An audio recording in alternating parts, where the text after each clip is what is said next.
Hello, once again.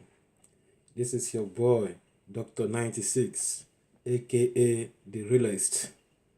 It is my honor and wonderful pleasure and opportunity to come to here and to just share a little brief of my opinion about the disadvantage of culture. To start with, culture simply means a general lifestyle including beliefs and ethics and norms of certain group of people.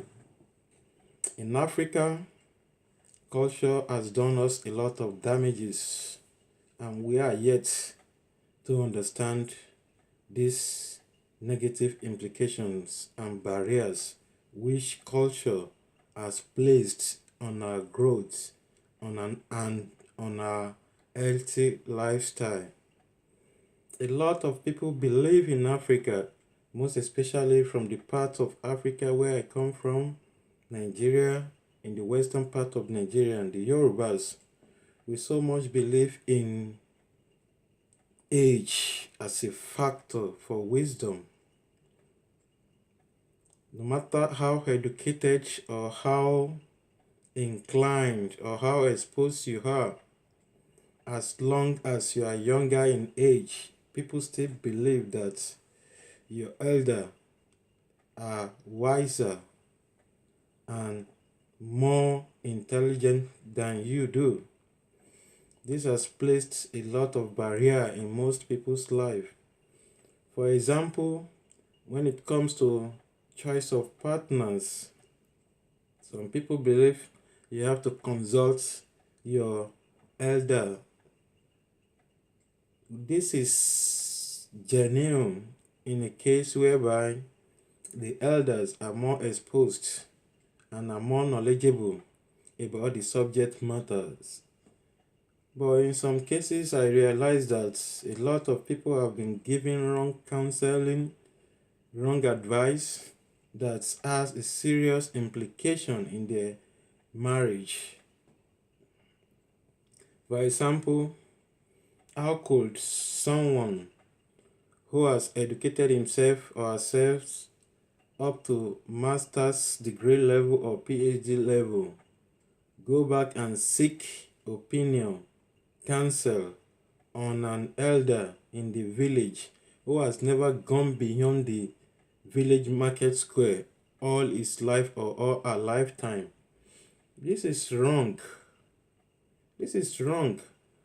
Wisdom is not evenly distributed. Wisdom is not a function of age. As we can see clearly in the Bible, when our Lord Jesus Christ was teaching in the synagogue, the elders, they were amazed, they were surprised by his level of intelligence, and they are now using his condition of birth and the status of his father to assess him that, is this not a son of a carpenter? That is exactly what most of us are going through back home in Africa. Like a man who has lived all his lifetime in a village, married a wife or more than one wives, he could not even take good care of. A man who's nothing good to show about his life. How can you, as educated as you are, go back to such person and demand counsel and knowledge on how to live your life from such a person? It is we Africans, we have so many funny traditional belief and saying. Sometimes an old man will say what he will see standing on the ground that a young man cannot see it standing on top of tree. I wonder, with my exposure, with my academic inclination, with my traveling experience, I wonder how somebody who has been in the village all his or her lifetime should see more than me or know more than me, irrespective of my younger age. So I want most of you to be very careful in whom you seek advice and knowledge from. You are a product of your counselors. You are a product of your source of knowledge. If you seek and acknowledge knowledge from an inferior source, definitely your thinking, your reasoning will be myopic, and automatically, irrespective of your academic inclination or exposure, you become inferior in your thinking and in your way of life. So it is paramount and pertinent for us to always be careful and conscious of the source we seek knowledge from. It is also pertinent for us to seek knowledge from a superior source. And the second factor I want to chip in is that our culture also demands that we carry all the family members along, including the extended family members. Sometimes if we were to do something meaningful and unique, for example, marriage.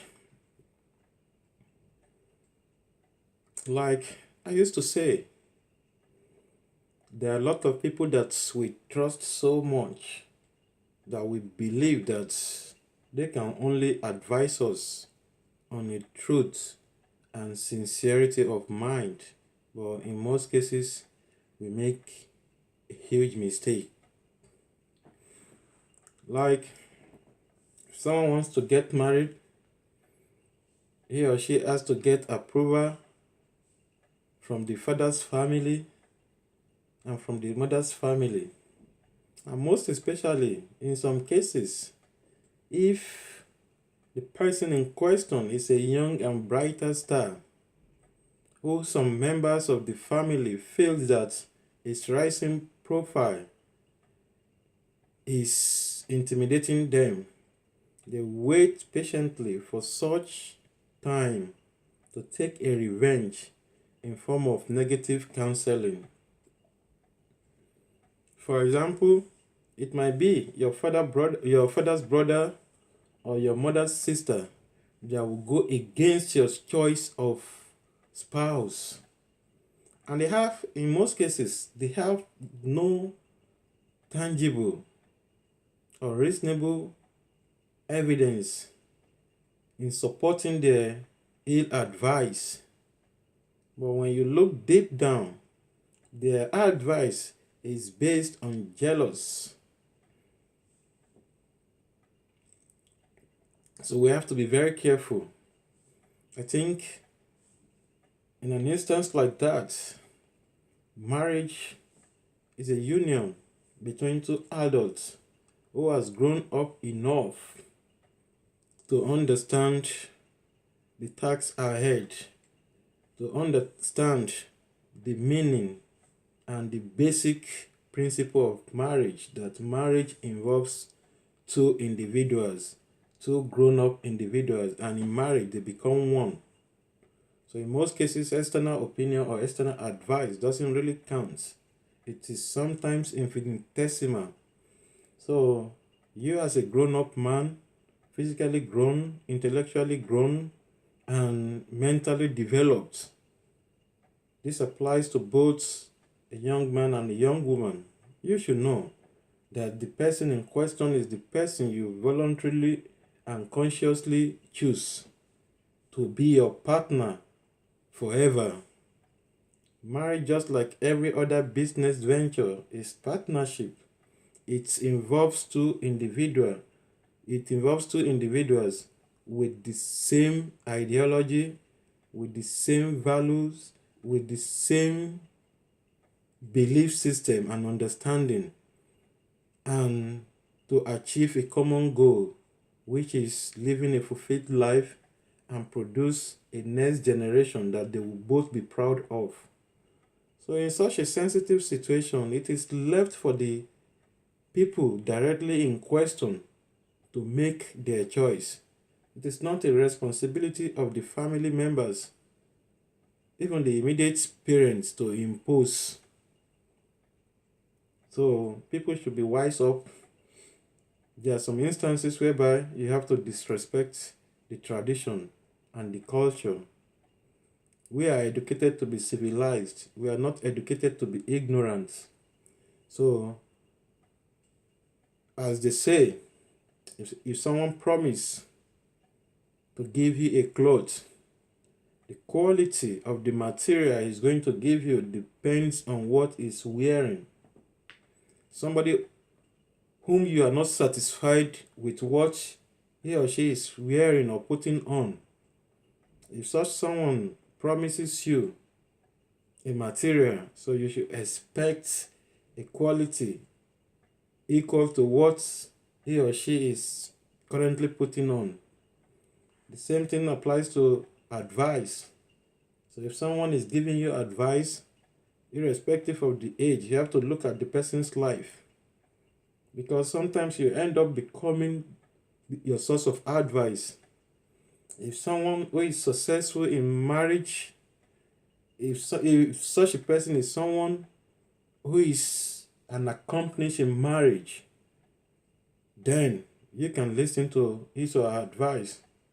But if otherwise, the person who is giving you a counsel, there's nothing good or positive to write about his or her marriage, I think you should shun such an advice, because such people could never give you an advice that will make you a triumphant in your marital life.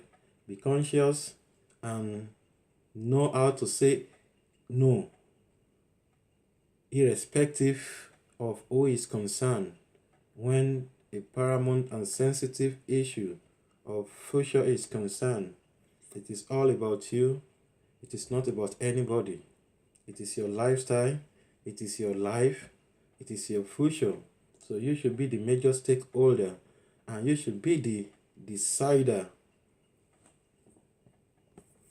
I think at this junction, I would like to end this topic for today, but I will continue in my further video the reasons why we need to disobey or shun culture and tradition in some cases.